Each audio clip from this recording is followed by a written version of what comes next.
আসসালামু আলাইকুম বন্ধুরা, welcome to another new blog. আজকে অনেকদিন পরে আসলে ক্যামেরা অন করতেছি। আসলে এই ব্যস্ততার কারণে কোনো প্রকার কোনো ভিডিও করা হয় নাই।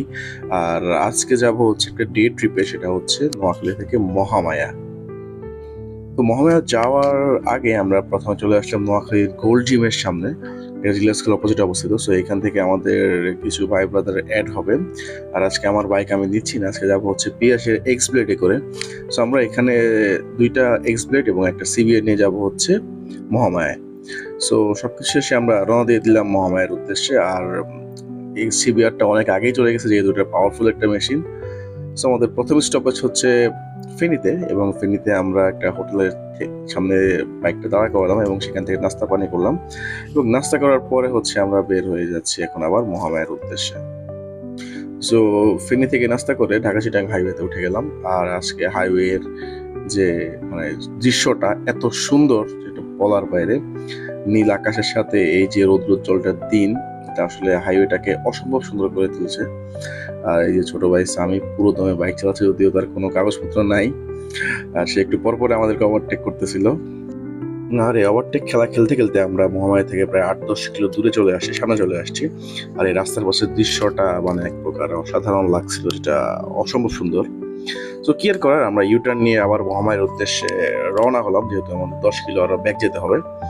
সো এই যে মহামায়া রোডে ঢুকে গেছি আমরা। সিবিআরটা আমাদের অনেক আগেই চলে আসছিল, প্রায় 40 মিনিট আগে। সো তারা ওয়েট করতেছিল আমাদের জন্য। আর আমরা আসার পরে আমরা একসাথে আসলে মহামায়ার রোডটাতে দিয়ে লেকের দিকে যাচ্ছি। আর এই রোডটা অনেক সরু ছিল, মানে দুইটা বাইক মোটামুটি চলতে পারে।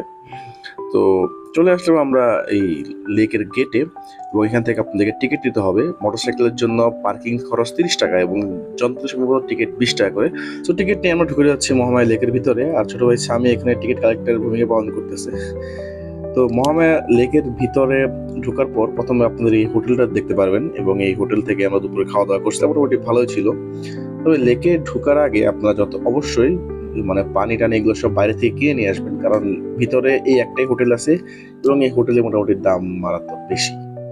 আপনার প্রত্যেকটা জিনিসে 10 থেকে 15 টাকা বেশি। সো আমরা পাহাড় বেয়ে এখন লেকের উপরে চলে আসছি। আর এখান থেকে হচ্ছে আমরা এখন বোটে উঠবো। তো চিন্তা করতেছি কি করা যায়, সিদ্ধান্ত নিচ্ছি সবাই। সেখানে দুইটা কাউন্টার আছে, একটা হচ্ছে আপনার কায়কের কাউন্টার, এটা হচ্ছে কায়কের কাউন্টার, আর ব্রিজের নিচে হচ্ছে আপনার বোটের কাউন্টার। সো আমরা প্রথমে বোটে উঠবো দেখে আমরা এখান থেকে দাম দর করতেছিলাম। আর আমরা একটা বোট নিলাম, সেখানে আমরা 6 জন ছিলাম। এবং এই বোটের ভাড়া নিচ্ছে হচ্ছে আপনার 1000 টাকা, যেটা আপনাকে ঝর্ণায় নিয়ে যাবে। এবং আরেকটা আছে প্যাকেজ, সেটা হচ্ছে 1500 টাকা, ওটা হচ্ছে আপনাকে পুরো লেক ঘোরাবে। সো আমরা 1000 টাকা নিয়ে অলরেডি বুক দিয়ে দিলাম।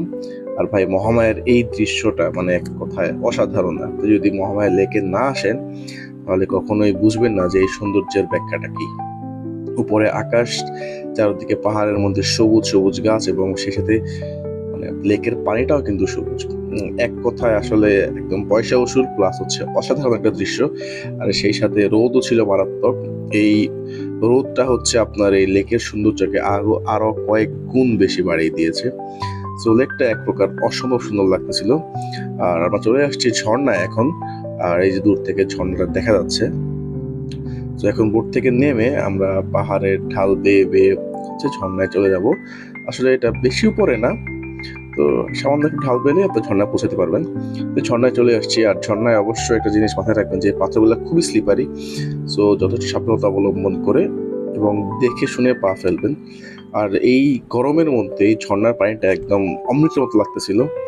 তো আমরা বেশ কিছুক্ষণ ধরে ঝর্ণায় গোসল করলাম, এবং আমি মাথাটা ভিজে নিলাম, কারণ মাথাটা যখন ঝর্ণার পানি পড়তেছিল আসলে সেই লাগতেছিল।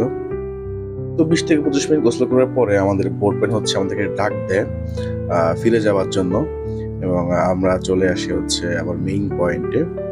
তো এখান থেকে হচ্ছে আমরা চলে আসি কায়েকের যে কাউন্টারটা, তো সেই কাউন্টারে।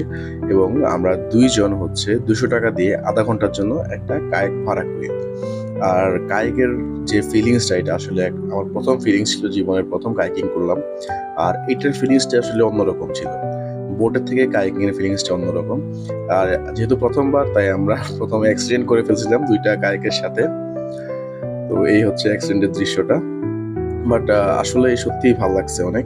তো আমাদের কায়াকিং এর সময় প্রায় শেষ, এখন আমরা হচ্ছে উঠে যাব। এবং উঠে যাওয়ার পরই খুব তাড়াতাড়ি মাইজে যেতে হবে, কারণ হচ্ছে আবার 8টার দিকে কাজ আছে। তো আমরা মোটামুটি গোসল টোসল করে ফ্রেশ হয়ে আমরা আবার বিকালের দিকে বের হয়ে গেলাম মাইজদির উদ্দেশ্যে, যেহেতু আমাদের 8টার দিকে একটা কাজ ছিল মাইজদিতে। তো প্রায় 2 ঘন্টা রাইড করার পরে আমরা মাইজদি চলে আসলাম এবং আজকের এই ডে ট্রিপটা সত্যি অসাধারণ ছিল। তো কমেন্টে জানান পরবর্তী ডে ট্রিপ কোথায় দেওয়া যায়। ধন্যবাদ, আসসালামু আলাইকুম।